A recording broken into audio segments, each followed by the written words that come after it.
Walking along on my treadmill, baby, walking along all day.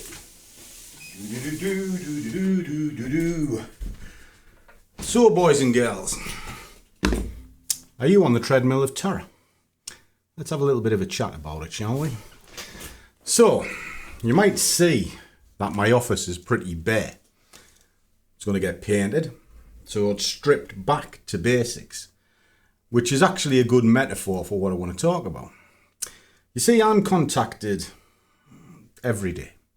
You know, I wake up on a morning, God knows how many messages on my WhatsApp, God knows how many emails. Some of them don't take a lot to answer, but some do, and I have to think about it. But there's a common thread with those. They are definitely overtrading, and they are trapped on that treadmill because they're asking the same thing. What strategy should I use? What time frame should I use? What size position should I have? That tells me they are not planning anything. What they're looking for is a golden shot and a magic pill. So I think the first thing you need to do is strip everything back to basics. Just like this. Strip back to basics. It's going to get a fresh coat of paint, and then everything's going to get put back into place via a plan. Now, when you look at your trading, and I look at their trading, they're all over the place. They're trading way too many assets. So they're trading gold 1 minute, they're trading DAX the next minute, then they're trading USJPY, then it's euro, dollar. There's no synergy across the board. So they are constantly trapped, jumping from one thing to the next, basically just searching for the trade. So my question is, would you consider those people to be traders or gamblers? Now, to me, they are gamblers, pure and simple. And until you can get out of that mindset, that's exactly where you're going to stay. You will go round in circles, just like that treadmill. I might have been walking, but I was going nowhere. So, how do you do this? What's the best approach? Strip it back to basics. Look for 1 or 2 setups on a very small basket of accounts, right? 3 at best, even just 1, till you understand what it is you're looking at. But I see it all the time, and I get pulled apart all the time, and it's always by the same type of person. They can't do it, so therefore no one else can. But the problem is, they can't do it because they're gambling. I can do it because I don't. I plan everything. Doesn't matter what I do. And one of the beauties of the squad, you know, and I even get pulled apart by some of them in there as well. But I'll tell them what I'm going to do before I do it, and then I justify it. That is quite a trick. And it can only be done if I know what I'm doing, because I follow the same process over and over and over. And even when it goes wrong, which it does, you know, got caught the other day, wasn't happy with the trade, had to kill it off. You know, and you'll see that, all right? But I still ended positive because it was all part and parcel of a plan. And it was also on an asset that I trade quite regular, so I actually understand the product. Now, yes, a chart is a chart. I will go with that. But what happens is, if you're looking at the same chart day in, day out, you see how that chart has developed and how it's being built. So for argument's sake, if you're a Bollinger Band trader, there are 4 states to the Bollinger Band. Well, unless you know what them 4 states are and how they develop, you would never understand what's going on the chart. But if you came onto the chart day in, day out, and you see it go from compression into flare, into weakening and collapse and back to compression, then you would understand what that chart is trying to achieve. And then you can look at multiple time frames of the same asset and see how it was built up onto an anchor chart. Now, you can only do that if you're laser focused. Likewise with an RSI.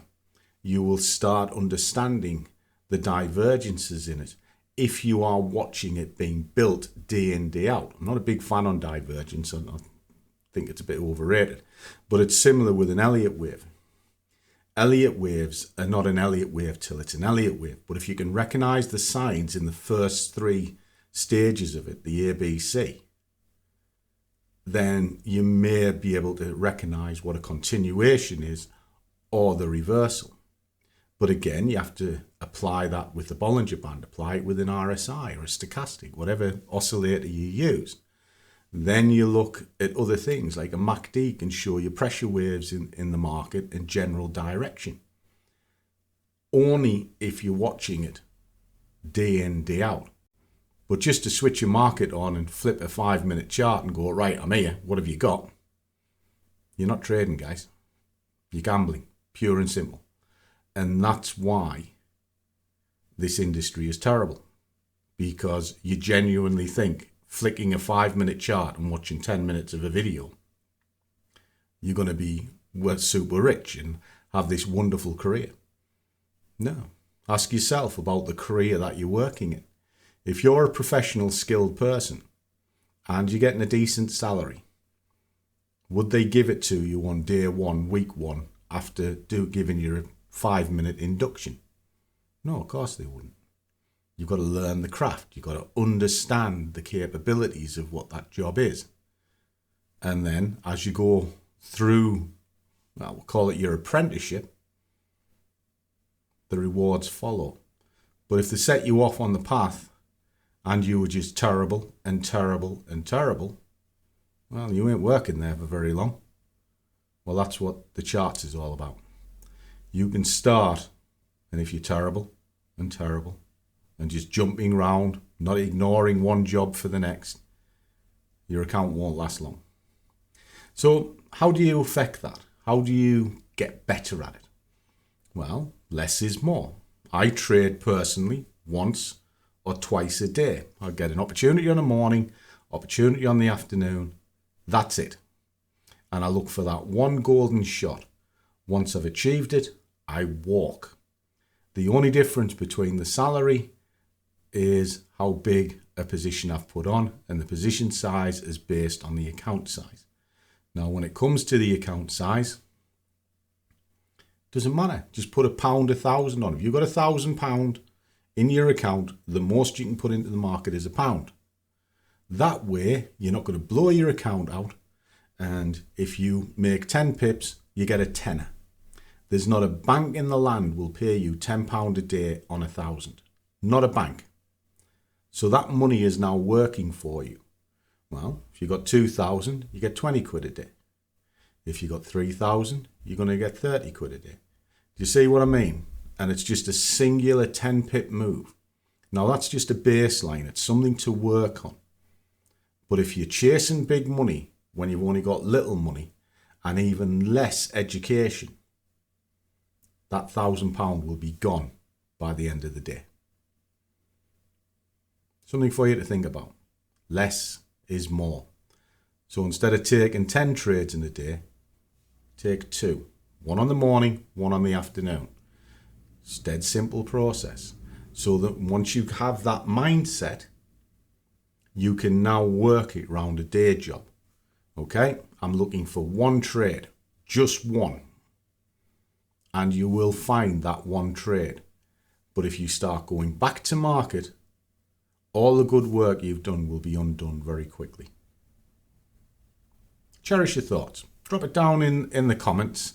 If you got requests, I'm happy to talk to you about them. If you want to see how I trade, drop in the squad. All the modules are there, and I'm there live pretty much every day. So you're never left on your own.